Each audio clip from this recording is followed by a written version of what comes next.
Finding myself at home with my kids, not getting much work done like a lot of you, I've been finding myself and the kids going stir crazy. I wanted something to do that was creative and got my daughter outside, but simple enough to keep her attention and introduce her to woodworking. This is a story about that. With spring here, I thought a birdhouse was just the ticket. Since I am fortunate enough to have the new Grizzly sawmill, I decided to mill some eastern red cedar for this project.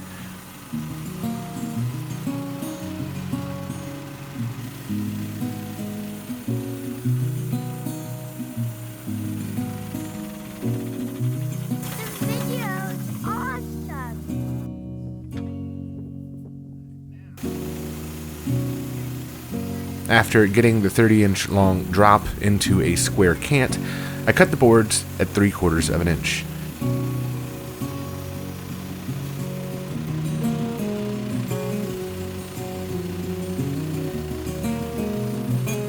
I cut my own lumber for this project, but I designed it to be able to get 2 birdhouses from one 1x8, 8-foot long, and a small piece of 1/4-inch plywood or luan. Better yet, maybe you have enough in your scrap pile to make one or more.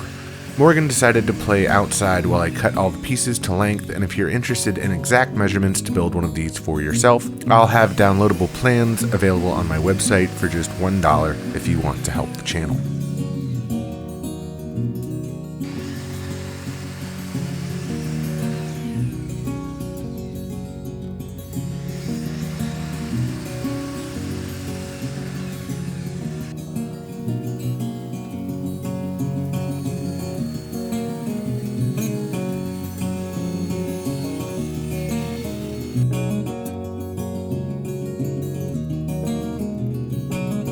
At the table saw, I needed to cut some dados along the inside of the 4 birdhouse walls to accept the bottom panel, or the floor. A quick tip for cutting 1/4-inch dados with a regular table saw blade is to set up a stop block on your crosscut sled and use a popsicle stick as a spacer.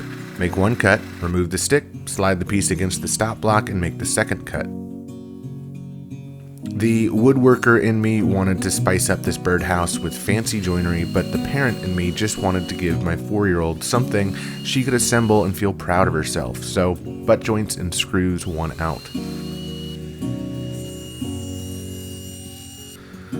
I'm using 1.25-inch cabinet screws, which are much stronger than drywall screws. With the pieces all cut out, I brought Morgan back into the shop to assemble.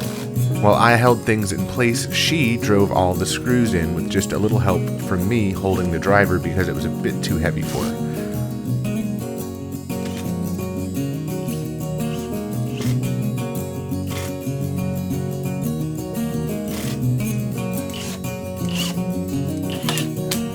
Perfect. It's a birdhouse.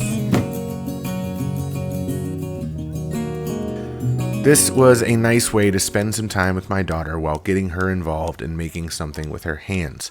Not every project needs to be a masterpiece, and hopefully this will offer a homeless bird a roof over their head. While I was cutting all of my parts, I went ahead and cut some extra and wrapped them up as presents to leave on my sister and my neighbor's porches, along with all the necessary fasteners, in hopes that it would help them entertain their kids in a crafty way while we are all staying at home. Stay safe. And as always, thanks for watching.